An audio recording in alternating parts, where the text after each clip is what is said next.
to your next episode. And this week, Aimee and I, we're just going to have a chat, aren't we, Aimee? Because we are. I mean, I know our listeners are used to curated, slick production. This week it's going to be a bit more loosey-goosey because we've had feedback. When I say feedback, my mum texted me and said, I like the bits where you and Louise just chat. I've had that feedback as well, but that is actually from my friends in real life. Okay. But I think that probably, fuck it, we haven't got a sponsor. We can do what we like, Amy. We do this for our own fun, don't we? We can, and we're just mixing it up a bit. It's not that we don't have guests because they are beating a path to our door. They are. We do have to just knock them off with a shitty stick sometimes. So we're just going to chat about stuff. Hope everybody's all right wherever they are. How are you, Louise? I'm all right. Obviously the sun's come out. It came out last week and I sort of ignored it for a bit, but I've realised I need to, I've had to put some, last night I decided I should do some self-tanning. We should have a It's gone horribly wrong. It's gone horribly wrong. Because I've got this oil that you add to your own body cream, which I used last year to great effect. It worked really well. I liked it. It doesn't. Last year, sometimes they can smell a bit funny. Yeah, it didn't. Anyway, so last night I had a shower and slapped this on all over my body, mixing it obviously with a non-scented moisturiser. Okay, and I was just sitting watching TV and I kept getting... developing? Well, no, I kept getting this... I stank. It smelt funny. I think it goes off. Do you know if it goes off? Oh, it's the same... It's the one from last year. It's not the same brand. It's the actual bottle from last year. Oh, Louise. Do they have a shelf life? Of course they do. Now, listen, I'm not like... I've got friends who put their cosmetics in the fridge and they're a slave to the... they've got... If you look on the back, there's a little thing. It either says 12 months, 18 months. Yeah? Yeah. So that's like a BB. That's like a best before date. That's an expiry date. It actually means something.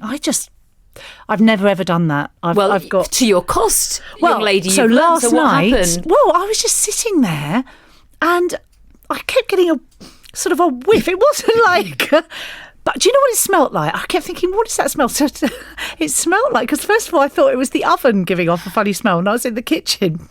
But then it continued as I was sitting in the sitting room watching telly. It smelled like, I figured it out, like dust, basically. Dust? Yeah. And dust. When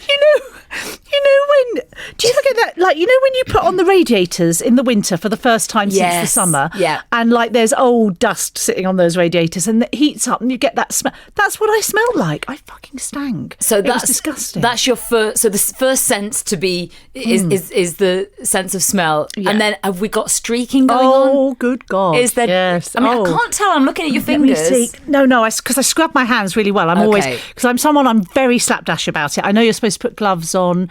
You're supposed to exfoliate. No, I don't do any of that. I'm like, right, I've got 5 minutes. I'll whack it on and just hope for the best. That's a bit like my gran who's 85. I'm just trying to see if you can see. Can you see? Oh, yes. Can you? Yeah. Oh, look at that. Yeah, so, it does look like you've got a bad bruise there, actually. That's just, obviously, this is an audio format. So, it is. Oh. Anyway, so last night I was slightly concerned because I smelt so bad. But then I was thinking, should I go and shower it off? But then I was like, no, I've gone to all the trouble of putting it on. I'm sure the colour will be fine. And I'm, a less lazy lady might have taken it off and, started all over again. But I didn't. I just left it on just stinking. And then this morning I looked at my legs and I was just like, oh no, oh God. So I'm going to have to do a proper scrub and exfoliate, get all that off. And then obviously last night I quickly Googled the best self-tanner or whatever. So I've ordered something online. Okay. See, that's going to be fresh. It's going to be box fresh. You're not going to get that stink. And you're going... But, so would you rather have a slight streak or I'm so pasty. Oh, God. Because we've obviously all just been in hibernation for the winter. But you probably tan, don't you? You see, white is a tan for me. I'm a blue sort of colour, generally. I am. I'm sort of bluey, purpley mottled. Transparent, translucent. So, I never tan. I also hate sitting in the sun. I hate the summer. It's my least favourite season, really? Which always shocks people. It's the season I hate the most. I really dislike it. So what's your sweet spot? The spring and the autumn? Autumn's my favourite, followed by spring.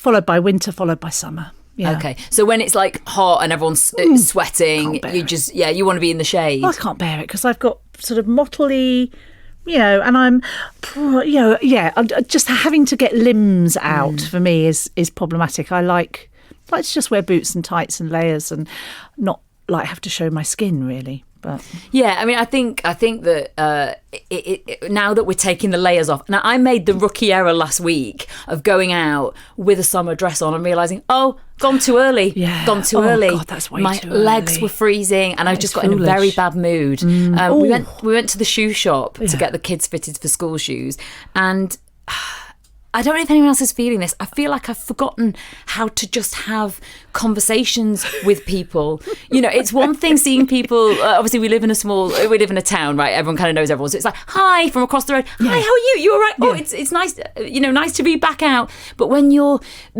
quite close with a woman who is sort of trying to fit your kid's feet, they're being little shits because my kids are just brats, and that she's asking me technical questions about insoles, and I can feel my I feel like a panic attack coming on. I know that obviously I'm being glib. I know people do have serious sort of anxiety attacks and stuff, but I found myself going, I can't, I don't know what to say next. And I had to go and stand on the street and just have a minute. In your dress, freezing? In my dress, freezing, in the shaded bit of the in the shade. It's fucking freezing. Yeah, God. Yeah. And I just found myself like, my husband is really, he's just, very sort of straight as a die. He doesn't really have mood swings. No. I'm the one who's all over the chip shop. And he's like, in my partnership. Really? He's a steady Eddie, calm as anything. Yes, yeah. Not me. So he's like, what's going on with you? And I've got my mask on, I've got my glasses on, and I'm shaking, I'm hungry, I'm cold, and I'm just sort of like, I want to go home. So we just pressed eject and went home. And I think I sort of put it on my stories, and I've had a lot of people going, like, I've not had quite the dramatic experience that you have, Aimee, because I'm not the full drama queen that you are, and I kind of like got it together quick. Yeah. But I realised that we just, that muscle of interacting, transactions, socialising, I've just not done it for a while. Lots of people have said that. I haven't found that. I have to say, and I'm not nervous about being. This has all just felt. I've just found it a bit of an anticlimax because I went to Blue Water last week. And that was a bit of an anticlimax. For people who are listening, our transatlantic listeners. Oh yeah. Sorry, yeah. Blue Water is like a shopping mall. Yeah, we're global. We had a bloody review from Chicago. Thank you very much. We did. I found that a bit of an I haven't minded going out. Was it busy there? No, it wasn't. Was it dead? It was a bit. Yeah.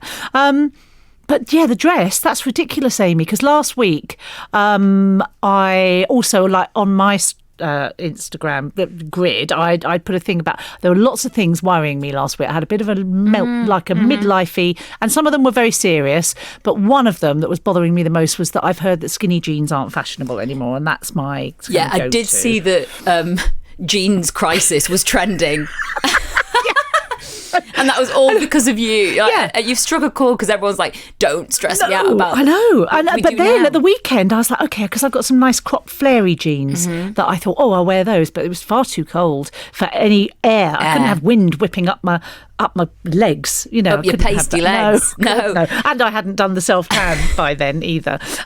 So if the skinny jean is out, what are we doing? Is it like a boyfriend jean? I think it's not a flare. Don't tell me it's a fucking bootleg or a flare. I think that might be edging its way back in. But I think what is this one here? You see, so that's like it's these fitted. Are fashionable, Aimee. No, it is fashionable. You've got, I love it's sort of like a distressed, slightly, and it's got the big turn nice up. Big turn up, but it very close fitting down the calf and the thigh. Yeah. So that's not a boyfriend, because boyfriends are more like you've stolen your partner's jeans, so they're baggy. Oh, they wouldn't be baggy on me though.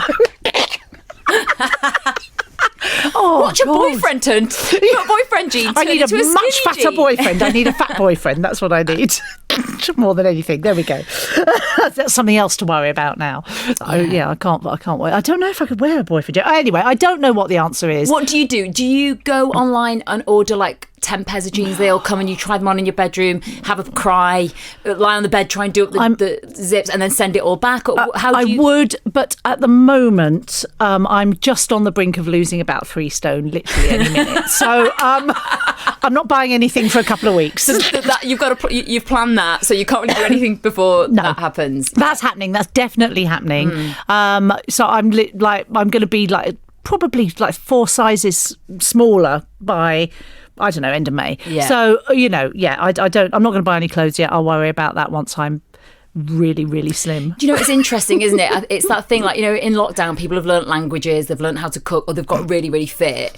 I've done none of those things. But I was like, oh God, I had a bit of a crisis. And I don't know if people will resonate with this. I just sort of I need to get fit. It's almost like there's a button, a big red button. It's got get fit on it. And it's like the emergency button.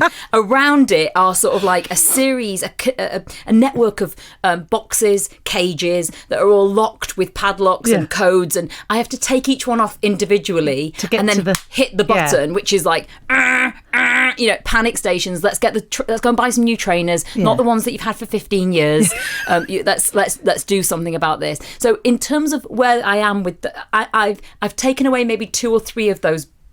These are metaphorical cages around that are stopping me from getting to the button. Getting fit. Does that make sense? Yes, that analogy? See. Yeah, that does. It's a good one. So the thing is, it's they're psychological boxes as well, because it's sort of A, I can't be arsed, but B, I want to be able to do the buttons up on my jeans. I don't feel fat, and if you looked at me, you'd be like, "You're not fat. You're not fat." You see, I feel heavy. I feel sluggish. I'm out of breath when I run up the stairs. And now I don't know if because Paul, I've seen him running around the streets. He's a runner. You know when women get pregnant and their husbands get really, really, really super fit, and you can see the fucking seething resentment of the pregnant person. So it's a bit like Dan my husband is doing. I think that as soon as lockdown happened, he was like, shit, I'm going to be so sedentary if I'm just sitting at this desk at home. So he made a concerted effort. He was like, so he's on it. And he's kind of got the bug. I'm just like, stick the bug up your arse. Absolutely. I just can't be motivated. Also, I've got, it's all about, I'm going to just get deep dive just for a second. No, go on. It's kind of linked in with my hardwiring of in order to be worthy, you have to be thin. And that is a real problem for me, because I'm kind of no, I've dismantled all of that bullshit from my childhood, from my early late teens, early adulthood. Have you though? Well, no, because I've come back to, I'm I thought we dealt with these demons, Aimee. Do you know what I mean? No. I mean, yes, I do. So, no, you don't know what I mean. I do know. Can you imagine? That's such a cul-de-sac of a conversation. No, I don't understand what you're talking about. Okay. I mean, yes, I do know what you mean, but I was thinking at the same time, because and this is the thing that I really struggle with the whole. I don't struggle beach with body thing. Well, also the body positivity as about being positive about your body no matter what shape you are, because, and I recognise that this is probably just something that's absolutely ingrained in me. I just don't think fat is attractive. It's just not. And also, I equate it with being unhealthy. Controversial. Yeah, precisely. And I'm saying that as that is what is. Even though I go to into myself, well, I know that somebody who is, twice the size of you, twice the size of me, is way fitter, maybe. Yeah. But I still think. But we know that being overweight isn't good for you. So I can't quite jump in with you can be any shape and size you like. I mean, obviously it doesn't bother me that much because I am, pretty overweight. But, that sort of, you can be any size and shape, when we know that obesity is the biggest problem I go backwards and forwards with it. And I know I should just be. And I do think, God, my body's amazing. I've grown babies and birthed babies and, done and it gets you from A to B. It gets me from A to B, and I've done all of it.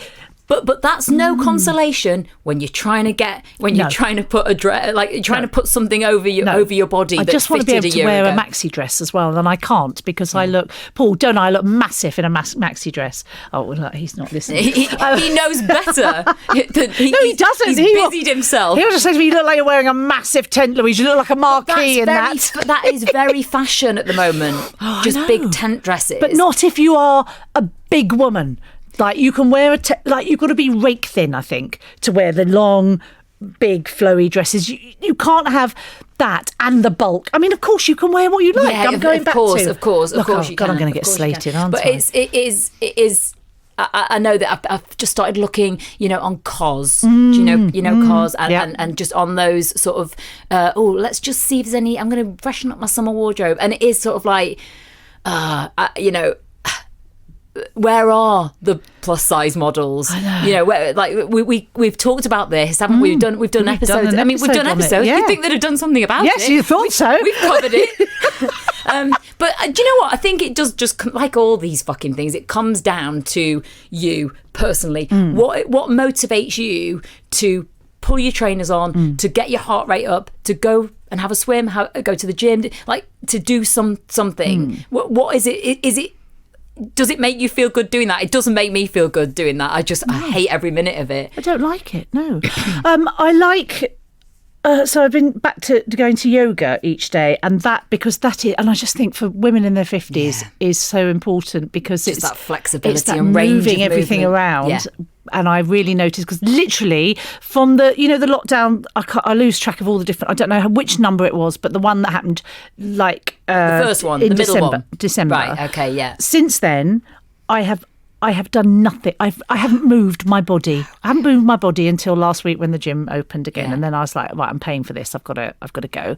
So I do. But I'd noticed everything was sort of seizing up. Like I'm not really able to move. So yoga is really important.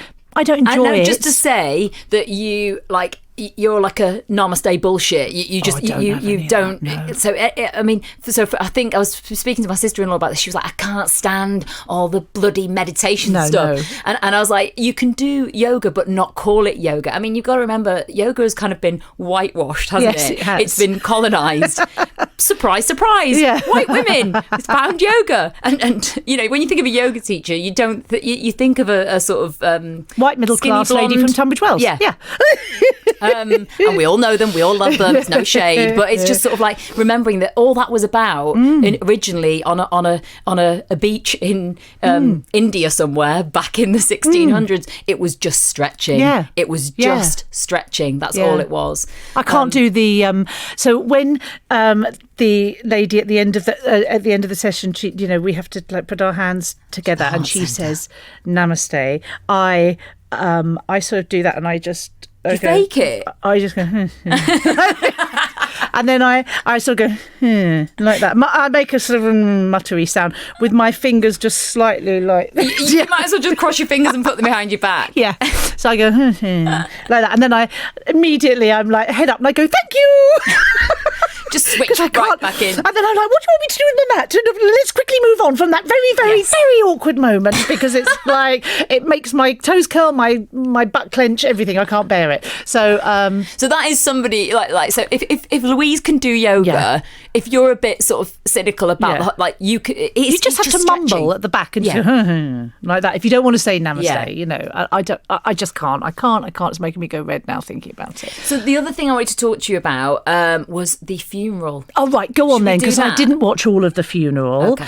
I put it on out of interest, but I mean, this sounds disrespectful, but I didn't even manage to get the best bits. I've just not caught up with it. So I've missed all the bits that people are talking about because I switched it on and they were already in the chapel. But go on. Well, it's funny, isn't it? Like, I love that little caveat. I'm not being disrespectful. It's like we're like, oh, naughty children, we're not allowed to talk about them. Because somebody has died. I know. That's the thing. Yes. So I was thinking I mustn't be, but I have got obviously a few issues. But go on. Yeah. Well, it's interesting, isn't it? Because I think it's probably safe to say that our demographic, and this might be really judgmental, are probably not necessarily pro monarchy, but. Did we need the sort of 5 hour? No. coverage. I was just really surprised by all of the stuff like that was all that was on. Over I can't remember when he died. Was it last Monday? It was last Monday, and I think there was a lot of complaints about the day. Yeah, so we'd had our fill of it. Do you think there's an element of it is sort of like sentimental and nostalgia, isn't it? Like we want to hang on to that. I think there's also that sort of unquestioning. Because people I know who were, like I was out with someone on Friday and she said, I said, what are you doing tomorrow? And she said, I've got the day off. Obviously, and I'll be watching the funeral. And just without, and I just thought, why? I think there was a real sort of, it was just, that's what you do, But that is, I guess, like, obviously Diana's funeral was a bit different. That was kind of like a media event, wasn't it? It's funny, isn't it? I was sat there with my husband we were just watching the highlights. The highlights. That's what I call a funeral of the day, like match of the day with like pundits and stuff. My mum, if she is listening to this, she'll be like, no, I think that shot of Queenie on her own in the pew, which will go around the world, and I think that in the ping pong match between Markle and the Palace, it's like bing, like Palace score, like whoever has come up with that. So you've got to remember that it's micromanaged everything, and I just think my husband says to me, "Oh God, Aimee, you're so cynical to think that." Yeah, and I was like, why was she sat all on her own? Well, it was all about 30 people at a funeral, and they had to be seen to be doing that because so many people have died, haven't they? Yeah. And it's funny. But why couldn't her family have sort of bubbled with her, like in the 2 not the 2 weeks. I suppose it wasn't time. I don't know. No, but obviously her lady, she would have a PA or a secretary or somebody who. But I think it obviously just. The optics of it, of her being on her own there, is sort of like, it's a powerful image of strength. And I just thought, oh God, like even in this moment, like she is being used like a sort of a pawn of sort of, and apparently Prince Phillip had made tweaks to his will even in the last few weeks of his life. I don't know if you've heard that. So in terms of what he wanted, and apparently, I don't know if he would have said like, make sure she's sat on her own because that'll look good, and obviously, it is. I saw somebody who put on Twitter, I remember, like, it was somebody who'd said at my granddad's funeral, it was awful. My nan was in bits and we couldn't go over and comfort her. And I just had these images of like obviously the Queen wasn't going to be sat there going, oh God. Like, obviously she wasn't going to do that. So it just reminds us how that British stiff upper lip and, but I don't know. I kind of, I guess there is that sentimental attachment, nostalgic attachment to when, marathon, Snickers were called marathon bars and Starbursts were opal fruits and everything was okay. And the Jubilee and I don't know, looking through the lens of today, it just feels, I don't know. It just felt really out of kilter to me. Just, the whole, the enormous. Like a morbid fascination of watching someone else's funeral. Yeah. I know that obviously it is Prince Philip's funeral, but even that sort of like, by your birthright. But also, do you know what else? So sort of, you just said just now that he was making tweaks to his plans for his funeral in the last few weeks. Yeah, I read somewhere that he had this all planned meticulously and he wanted it all done a certain way, and he had been designing, it's been 16 years designing that Land Rover to carry him. And I'm like, like that is self-indulgence to the extreme, isn't it? I don't.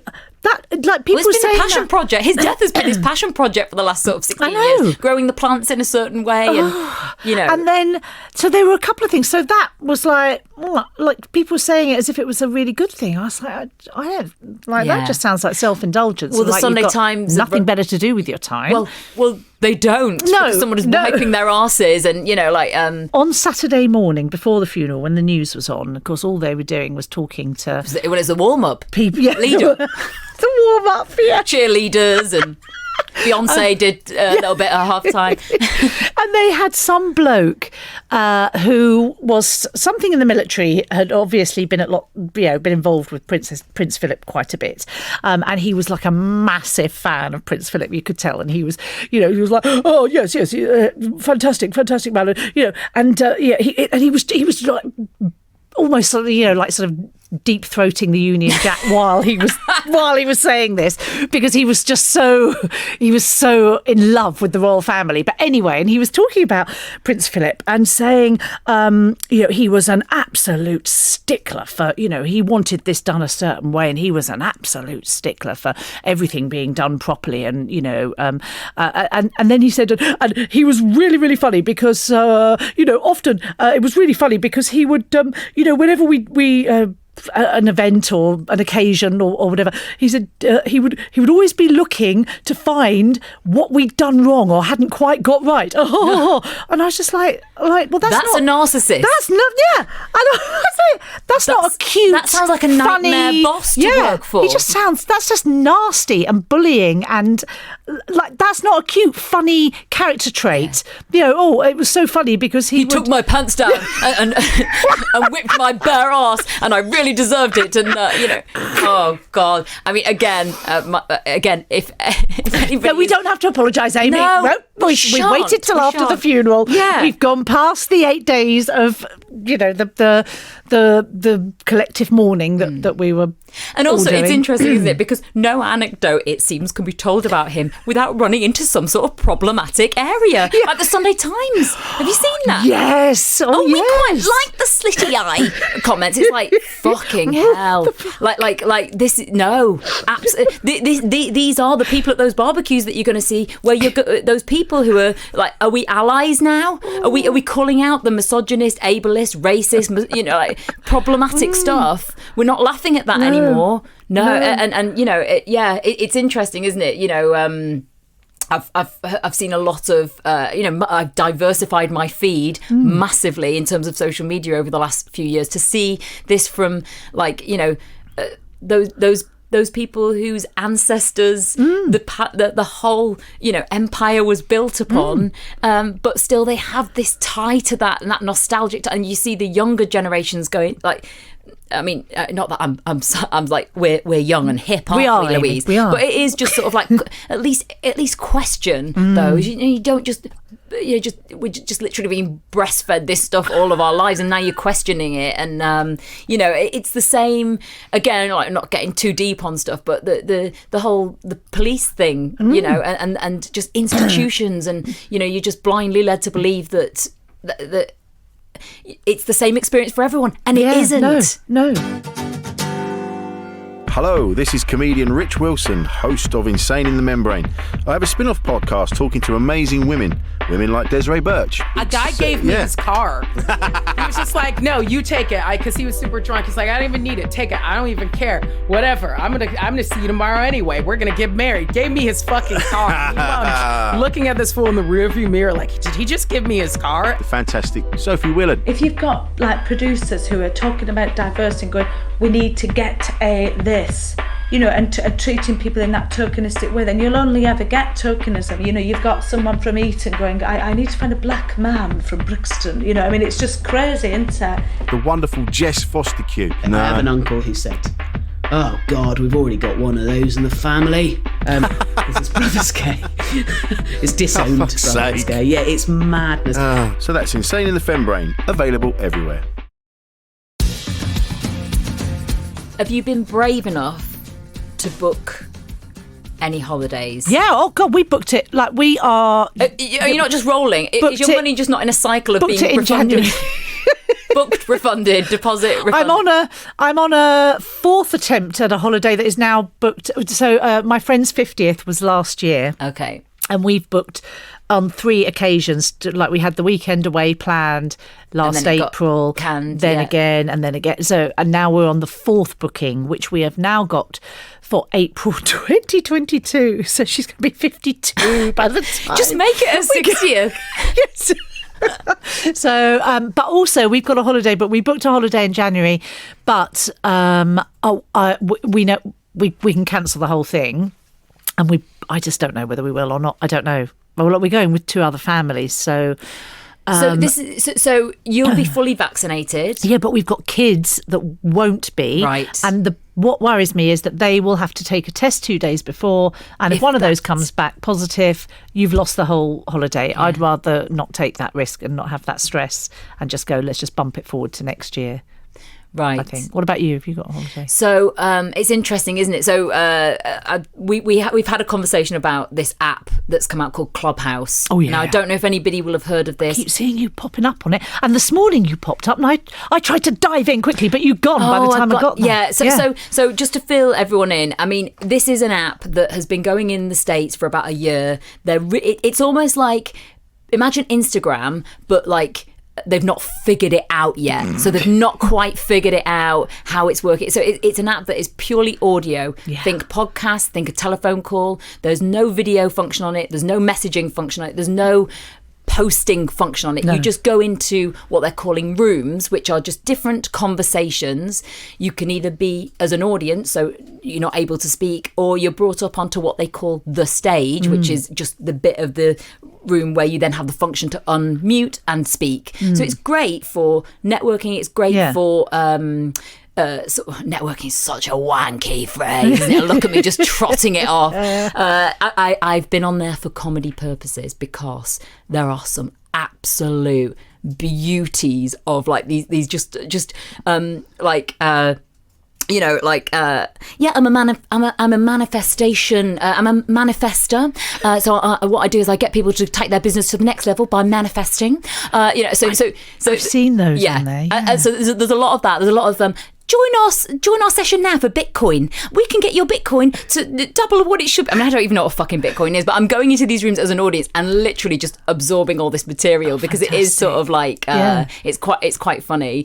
But anyway, I went into this room and you can see the title of the discussion, and then obviously that would detect whether you do it or not. And I'm on like an actors group on there. You can obviously curate it for whatever your interests are, but it was like if you need a vaccination passport to work on a set, like what does this mean for the future of acting? Like, would you do that? So I went into this room, and I think it's interesting, isn't it? Like, you've got your anti-vaxxers, you've got your sort of, the freedom, the freedom march, that people who just like, this is a complete hoax. The spectrum of, you're being injected with a 5G chip for Bill Gates, right through to COVID isn't real, it was all a hoax. And obviously, like, I think they're pretty extremes, right? But there was obviously a woman on there who was, she was why would you have something pumped into your arm that you're just being told to do it?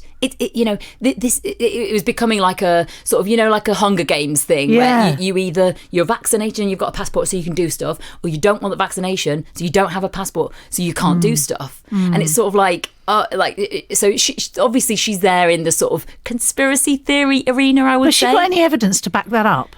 I mean, probably, Brian on Twitter. That's her. That's her sort of. She's just obviously that. I mean, it wasn't a particular sort of popular opinion. There was a few people on there that have chronic conditions, so they can't get the vaccination, so they can't get a passport, and they're kind of fucked, right? Yeah, they've sort of fallen through the net, like. But it was quite interesting because obviously I have not been vaccinated. I'm 43. Why not? Because you're too young. So I'm any minute now. But she was like, Aimee, are you going to get the vaccination? She was calling the people in the room who'd had the vaccination asleep sheep, sheep that were asleep. And I was kind of like, well, do you know what? I want to go to Barbados. It's not, I don't really have a moral, I just want to go on holiday. And my whole family are going to be going on holiday. And my husband will be like, see ya. He like, so it's not like a moral thing. It is just a sort of like, well, if that's what we have to do. And obviously we've spoken to people on this podcast about the we're research. Informed, Aimee. You've made an informed choice, really. Informed decision. But obviously there are those people. But anyway, when I went and checked, and I'm saying this now, I might have to ask you to edit this out. Well, I don't give a fuck, whatever.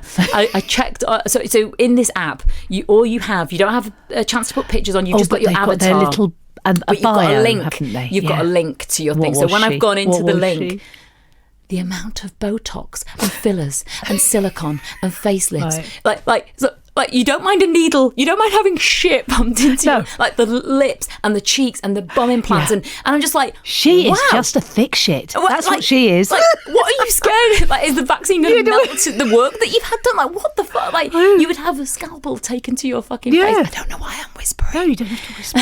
we haven't named her. There'll be hundreds of people like that. I'm sure. Yeah. And but also when people, because I completely respect people's choice not to have the vaccine, if they've got a reason for that. Not if it's just like, oh, well, you don't know what's in it, do you? Well, find out. Get a bit informed. Yeah. Do some reading. Don't just decide you're not going to have it because, like, just because you see, like you say, somebody on Twitter said it's not a good idea. Yeah. Or because it is that thing. It's like I won't be told what to do. No, I won't be. And I thought, God, is it? How do you get groceries? Like, how do you must just have to have everything sort of. I was saying that, will we look back in 5 years and this is like an episode of Black Mirror where the first scene is like just slow, but eventually there will be communities where nobody's vaccinated because that's and she brought up the example of Texas in the States. Oh, right. Now they it's quite an interesting thing because they've no masks, no social distancing, no the cases have not risen there. So I don't know what that is, and they're not vaccinating there. So it's interesting, isn't it? You've got, I guess, if you want, get yourself to Texas, if you're not subscribing to this. Yeah. And I don't claim to know all the answers, but I feel that I've made an informed choice. I've read up, and I obviously I couldn't answer questions on it. I'm not that, but I'm happy with the choice that I've made, and I don't. Do you know what, Louise?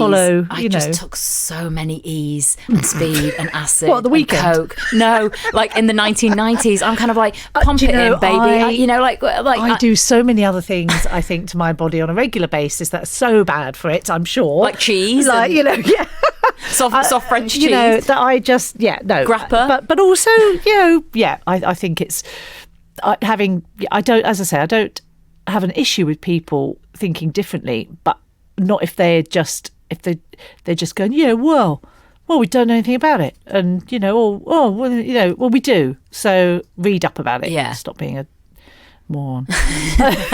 Anyway, have you eliminated half of your friendship group there? No. Most of my friends have all had the vaccine and all. I don't think I've got any anti-vaccine friends at all. Actually. It is worrying that your kids, though. I mean, obviously they are in their 20s. Like, when are they looking at? Like September, October? Well, but they actually are the ones that have said they're not sure about having it. Right. And I have made that point to them. Like, that's fine. But what's feeding that? Where are you getting your information from?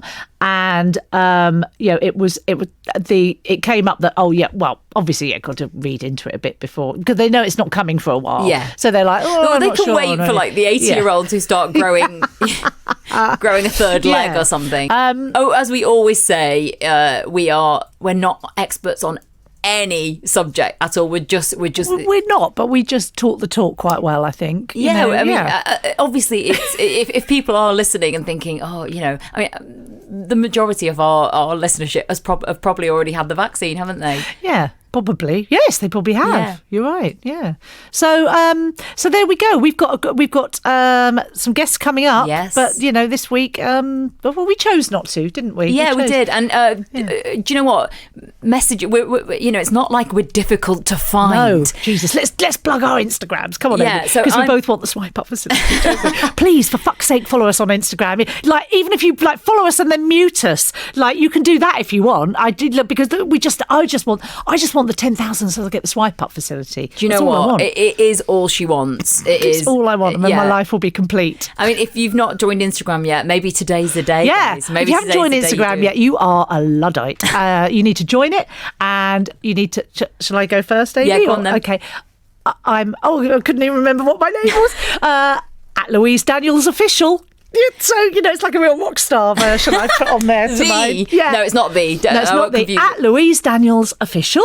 So I'm Aimee Lou Performs. Now, what I've done there is I've taken the last 3 letters of my surname, which is not even my fucking surname. It's my husband's surname. I'm married into it. So how antiquated is that?